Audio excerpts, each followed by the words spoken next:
উলঙ্গতা, এই খামখেয়ালি কৌতুক, হাসি ঠাট্টা, মজাক, মোবাইলের এই বেহুদা ছবি তোলা, জীবনটা এমন ভাবে, এমন সুন্দর হায়াত, প্রিয় ভাই আমার, নষ্ট করে দিও। আমার মাঝে মাঝে মন চায় তোমগর থেকে কুদ্দুর সময় আমি যদি হাওলাত নিতে পারতাম, আমারে যদি তোমার থেকে কুদ্দুর দিতা, আমার ভীষণ দরকার। সারাটা দিন আমি সারাটা দিন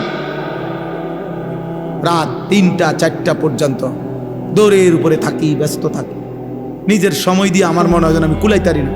আমার যদি কেউ তার থেকে কুদ্দুর সময় হাওলাত দিত, প্রায় আমার এটা মনে হয় যাতে আমি কারো কাছ থেকে একটু সময় পাইতাম, আমার একটু উপকার হতো।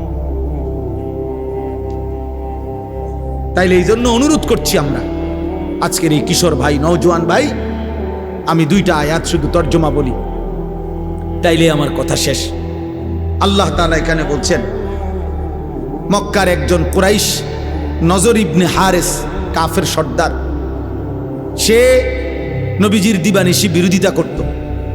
তো বিরোধিতার ক্ষেত্রে মক্কার সব বিরোধিতাকারীরা নিজেদের মধ্যে আলাপ করত যে আমরা যে যাই বিরোধিতা করি মুহাম্মদের, সে যখনই লোকদের সামনে তার এই কোরআন পড়ে মানুষগুলোর দিল নরম হয়ে যায়, আস্তে সে দুর্বল হয়ে যায়, কালেমা পড়ে মুসলমান হয়ে যায়।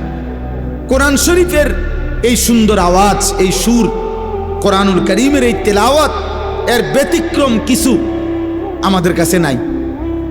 তখন এই মক্কার কুরাইশ কাফের নজর ইবনে হারেস, সে ব্যবসার জন্য গেছিল ইরান, মানে পারস্য, ইরান দেশে। ওইখানে গিয়ে সে ব্যবসা করার ফাঁকে একটা জিনিস দেখছে।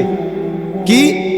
সে দেখলো যে ওইখানে বিকাল হইলে, অবসর টাইমে লোকেরা মজমা জমাইয়া বসে, মানে গোল হইয়া, আর একজন গায়িকা, নর্তকী, যে বাদ্যের তালে তালে, বাদ্যযন্ত্রের ঝংকারের তালে তালে সে নাচে, গান গায়, আর সুরে সুরে পুরানা দিনের কিচ্ছা কাহিনী এগুলো সুরে সুরে বলে।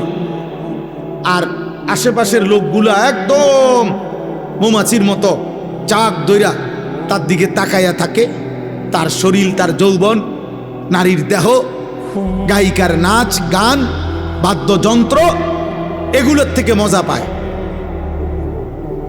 এই লোক তখন নজর ইবনে হারেস, কুরাইশ এই কাফের সর্দার,